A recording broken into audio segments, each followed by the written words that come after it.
Hey guys, what is going on? Welcome back to the workbench. I'm Dane here as always, and in this video we're going to be doing another update on some projects I've been working on. I've been very busy with a bunch of stuff. I'm working on mass producing cars right now. I'm doing work for customers right now too, so I've been pretty busy. Work's really picked up for me too, so I've been really busy with that. So trying to find time for modeling right now has been pretty limited, but you know, I've still been able to crank out some projects, and I have quite a bit to show you guys in this video. Okay, so like I said, I've been working on lots of different projects. I'll go ahead and knock some cars out of the way real fast here. They're not quite done yet, but I'll just go ahead and show you guys these real quick. These are some cars I'm working on for a customer right now.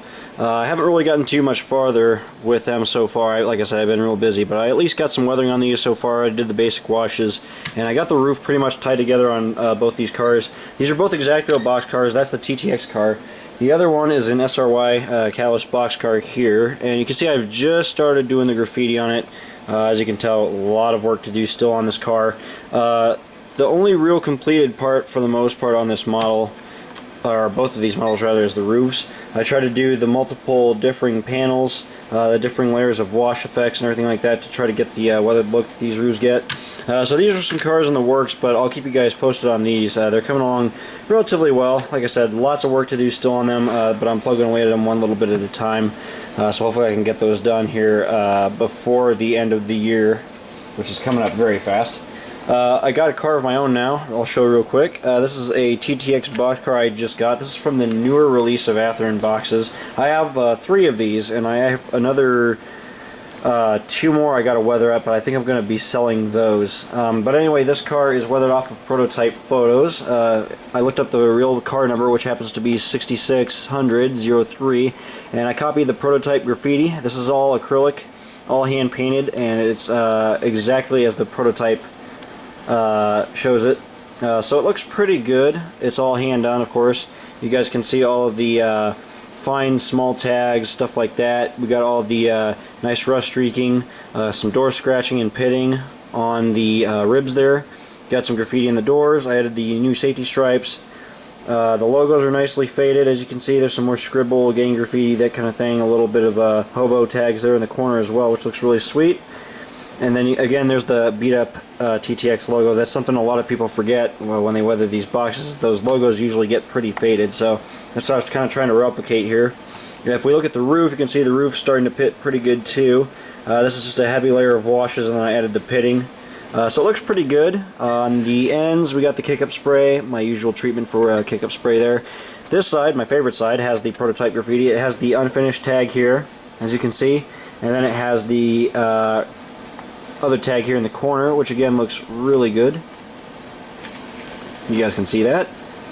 So this is a nice car. It turned out really well. It does have a minimal amount of fading. I did fade this down with the airbrush a little bit, but not too heavily. A lot of the fading was really concentrated again on the logos here, but that was all done with hand painting techniques. So it's a nice looking TTX box. It's good and ready for the main line. It looks really nice. Really happy with it. We'll go ahead and set that aside. As you guys know, well, in the last update video I did, I showed you guys those wood chip cars, and I wanted to go ahead and show you guys all of the models that I've done of these cars. I have a lot of these. These are all Exactrio Gunderson wood chip cars that are converted for C&D service. The real prototypes are Hainsport Industrial Railway owned, and they're just lightly patched, and then they're heavily weathered. So these, I believe, were former GPSX cars, and then they got patched for HIRR, like I said. And a lot of them started like this, but they later got patched. I'll show you guys some patch examples in a bit. But this one is an earlier patch job, so it's got the simplified HIR patch job with the original car number. You guys can see the heavy amount of scratching and gouging that I did on the sides here. In terms of weathering effects, you can see all the scratches and gouges. It's got a heavy layer of washes and grime streaks done to the sides to represent some of the C&D juice spill. A lot of that's concrete dust and stuff that kind of gets mixed together with water and overflows out of the side, spills down the side and streaks some of this grime down. So that's what I was kind of trying to create in terms of effects there. Did a lot of powder and oil work on the sides to get all these heavy rust effects and stuff like that. The trucks all came out really good. I modeled some really dusty, grimy trucks on this model. On the ends, you guys can see some of the streaking and again some of the C&D debris spillage. You got some of the netting from the load hanging over the side. That's an effect I like to model. Oops, that blurred up. There we go, you guys can see that. You get some paper tarp hanging over the side as well, kind of caught in the net there. It's a neat little effect. but again, you can see all that nice weathering. On this side, again the same. Pretty much a heavy layer of grime on this side. And then the load is custom done. I did the video on how to make some of these C&D loads if you guys want to check that out. It's a couple videos back now, but it's a great video on how to actually make these realistic looking demolition loads. And I have all of my cars loaded with these. I make them from scratch per car. So that's the first one I had actually done. I have, like I said, a couple of these, and I'll bring them into the shop kind of relatively fast here. I actually have another one of the earlier unpatched versions where it was just the simplified HIR patch, and this is actually a car I was thinking of selling, but fixed up and decided to keep. So this is the other one here. Again, just pretty much the same weathering effects on this one, all done with oils, chalks, acrylics. All the streaking's done by hand with a fine brush. I got a lot of hand painted graffiti according to prototype photos. It's got some minor patching here and there. And then on this side, the exact same thing basically, as you can see. It all looks really good. And I've been experimenting with that paint pen on these cars because these cars have a lot of this fine tagging. So the paint pen has worked really well for this fine tagging. As you can see, it looks really good on this model. So this is the other one. This is HIR 4437. The other one is 4377. So those are the earlier two cars I had done. The others, like I said, are the patched versions, and I'll bring these out real fast to show you guys. Like I said, I have 4 of these that I've worked on. One of these was the one I did in the update video. This is going to be kind of hard to show, but I'll try to get in here and show you guys this. The couple cars that I've modeled here, the 4, the newer version of the HIRR patch outs, where they basically took and repainted all of the data and touched up all the bottom gussets of the car, repaired some stuff, and then of course put all the, like I said, the data, the new safety stripes and that kind of thing. So these cars are all modeled with the fresh patching. Again, I did the wood chip car weathering video for one of these, and you guys can see how I create these patch effects. But again, just some all kinds of various weathering effects to do the gouging, the scratching, pitting, and everything that you see on the sides, mud splatter and everything else. All these cars are weathered pretty much the same, but the patching is what makes these cars different. The patching varies between the cars, as you can see. If I move this one back here, you guys can see it a little bit better. You can really see the scratches and gouges on this side of this one here. Looks really good. And then the last one, 4470R1. You guys can really see those scratches and gouges. It looks really nice. And again, they're all custom loaded with my custom made C&D loads. They all look different, and that's what I wanted to try to achieve. None of these loads look exactly the same, so I made them pretty randomly, which looks really cool. I really like the effect of these C&D loads. And again, just all kinds of damage I modeled on the cars, like dents and dings and stuff like that. So there's, again, a lot of work in these cars, but I think it was worth it. They really came out good.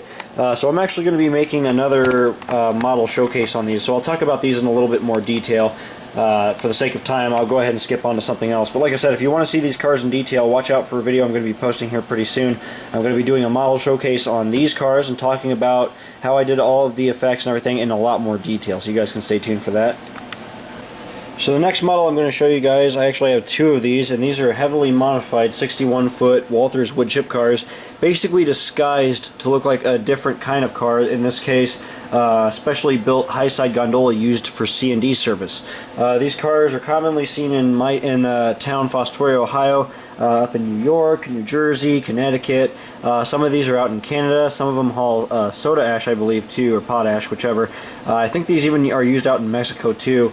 Basically, I disguised a Walthers wood chip car to look like one of these C&D cars. In this case, these are patched for LEWX. This one is 1042. It is custom overhauled, painted, and weathered to match one of these C&D cars that I see in real life. So you guys can see the patching there.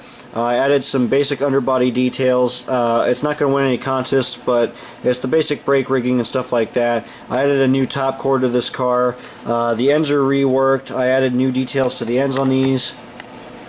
As you can see, I got the new plate, new brake wheel, new top cord there, and then new end details like the special air hoses and the coupler lift bars, new couplers, that kind of thing. The same thing on this end as well. It's the exact same kind of detailing. But again, the particular prototype I'm trying to model here, no one makes an HO scale. More than likely no one ever will make these in HO scale, so this kind of conversion here is basically to fill in some gaps here, because like I said, the real prototypes, they have some interesting ergonomic shaped ribs and stuff like that. I just can't build them. It's too hard, it's too complicated. There's really no hope of being able to 3D print it because it costs too much, so the Walther stand-ins are going to be the answer here, and I'm going to plan on building quite a few of these. I want to have at least 10 or so done here before spring next year. These are the first two, like I said. So these are all custom detailed, custom painted. I got all of the custom weathering, custom patching. I used some custom decals on these for the data and everything else. And you guys can see all the rust streaks, gouges, all the C&D juice spillage, all the custom data, safety stripes, that kind of thing. These all have the custom C&D loads. As you can see, these are all custom made from scratch. On this side, again, some custom hand-painted graffiti, all based on prototype photos, not made up. As you can see, that looks pretty good. This end has, you can see this really neat detail. These have those pivoting air hoses on the ends, and I modeled that with some styrene and some rubber hose to do that detail, so that looks pretty sweet. The truck detailing and everything looks really good. Minimal weathering on the underbody, just some basic hiccup spray, stuff like that. And then again, there's the LEWX patch on this car. So it's a really neat stand-in model, and like I said, I'm pretty happy with how these came out, so I'm just going to go ahead and build a couple more of these. And like I said, hopefully I can have 10 or so built over an amount of time. The other car I built is LEWX 1023. This is another one of the cars. This one's a little bit more heavily weathered. As you can see, it has the rust streaks and gouges. It's got the rust spots, some damage to the sides as well. You got the patching, the custom painted graffiti, all done by hand off of prototype photos. All looks really good. This side's a little bit cleaner, but it is still pretty beat up. You can see all the rust streaks, all the pitting and scratches and scars on the sides. Got some C&D juice spillage over the side a little bit here and there. But overall, really nicely done. Looks really good. And again, it has the custom load on the interior, which looks really nice. So I'm really happy with these cars. Like I said, I'm going to be building quite a few more of these, but it's just another interesting little kit bash I've been working on, is making some of these more modern 62-foot C&D gondolas.